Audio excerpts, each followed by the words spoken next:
Imagine standing on top of a mountain of money. Everyone around you is getting rich, and all you need to join them is a three-letter word, .com. Now imagine, in the blink of an eye, that mountain vanishes.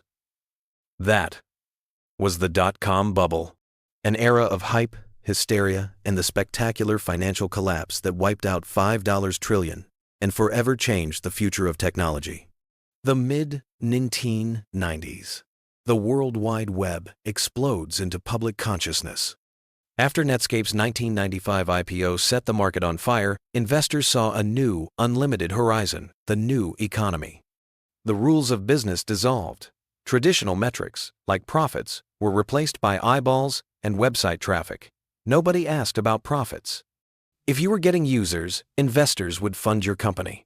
This was the era of irrational exuberance, fueled by cheap capital and the feverish belief that every .com was the next Amazon. The tech-heavy NASDAQ index shot up by over 600% in just 5 years. It was a party, and everyone had a ticket. So why the massive overvaluation? The core issue was the get big fast model. Companies were incentivized to expand rapidly at any cost to achieve first-mover advantage. What inflated the bubble so quickly? Cheap, easy capital. Low interest rates in the late 90s meant venture capitalists and investment banks had mountains of cash, desperate to fund the next Amazon. This funding fueled the reckless get big fast ethos. Startups spent millions on national ad campaigns and offered services at huge losses, simply to crush competitors and gain market share. Their strategy was pure faith: monopolize the users and figure out the monetization later. Take Pets.com. A brilliant idea? Selling pet supplies online. A sound business? Absolutely not. They spent millions on branding, including a Super Bowl ad, yet the cost of shipping, bulky dog food, and cat litter consistently outweighed the retail price. They were losing money on every single order. Or Webvan, an online grocer that raised over $800 million. Convinced of their inevitability, they spent heavily on massive automated distribution centers before securing enough customers to justify the cost. They were prioritizing expensive infrastructure over a profitable local delivery model. The underlying business logic was flawed. In this market, you could have a $1 billion valuation without a dime of profit. The peak of the mountain was reached on the 10th of March 2000. The pin that burst the bubble wasn't a single event, but a fundamental change in economics, driven by the Federal Reserve. To combat perceived inflation, the Fed began aggressively raising interest rates. This was a death blow. Suddenly, borrowing became expensive and money dried up. Why invest in a risky, unprofitable .com when you could get a safe return on bonds? Fear replaced euphoria. As the smart money sold off, panic selling ensued. The sell-off was panicked and brutal. Companies like Dell and Cisco placed huge sell orders, triggering a chain reaction. By the end of 2000, the NASDAQ had lost nearly 40% of its value. By October 2002, the index had crashed a total of 77% from its peak, wiping out an estimated $5 trillion in market value. The reckoning was swift, brutal, and utterly unforgiving. The crash left a graveyard of failed ventures. Webvan, the online grocery delivery giant, had raised over $1 billion and built massive, high-tech warehouses nationwide. But their expansion was too fast, too costly, and too premature for the logistics of the day.